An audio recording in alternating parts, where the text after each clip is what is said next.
So we're finding b dx of, say we have the f function over the g function, right? Right?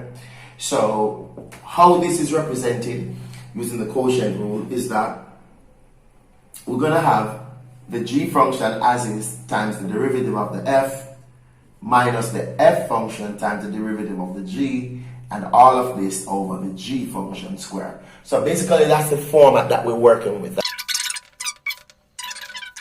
Alright, so we have that. So the formula, so first and foremost is like, we want to say, alright, this is my f and this is my g, that sort of thing, you know, whether you want to keep it mentally or you want to be looking at it like that. So what we're going to do now is to have the g function. So we're going to have that bottom function come up as is, and that is going to be multiplied by the derivative of the top. So the derivative of the top here is just going to be 7.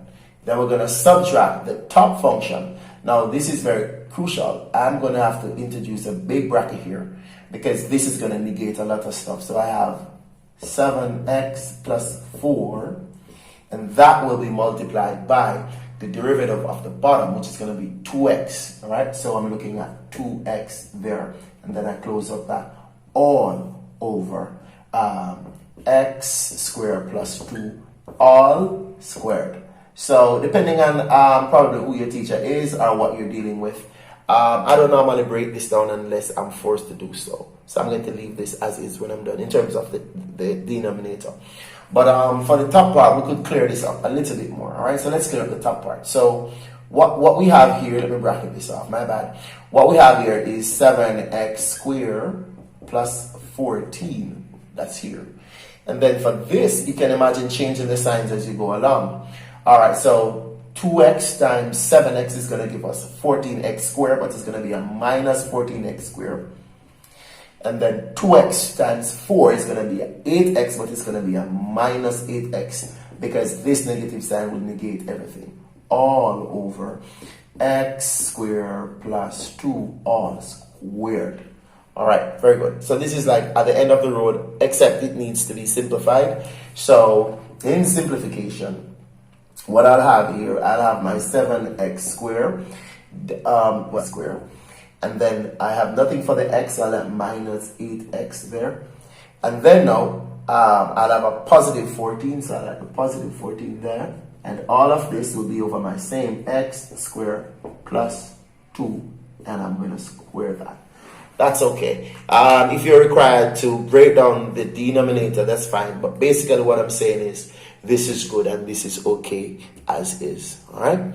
So there it is. We're looking at that. Let's look at another one. Let's go. So let's see the proof here. So it's going to be the bottom one, which is cos x, yeah. And then it's going to take the derivative of the top. And this is going to give me cos x again. So this is going to be a cos x right there. And then now we're going to have a minus the sine x, yeah.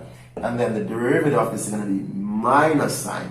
So let me put all of that, and then we have a derivative. This is minus sine x. That's what I have right there, right? So I have minus sine x for that right there. So we have the sine x, and then the derivative of the cos is a minus sine. And all of this is going to be over cos square x. So there you see we're having the cos square right there. On the numerator, I'm looking at cos square x, and I'm looking at a positive sine square x over cos square x. If we go further, we already know, based on previous stuff, that, you know, cos square x plus sine square x gives us 1. So I'm getting a 1 over cos square x, which is the same thing as saying sec square x. So there it is. You know, sort of, you follow this formula and you're good to go. Hope you learned something.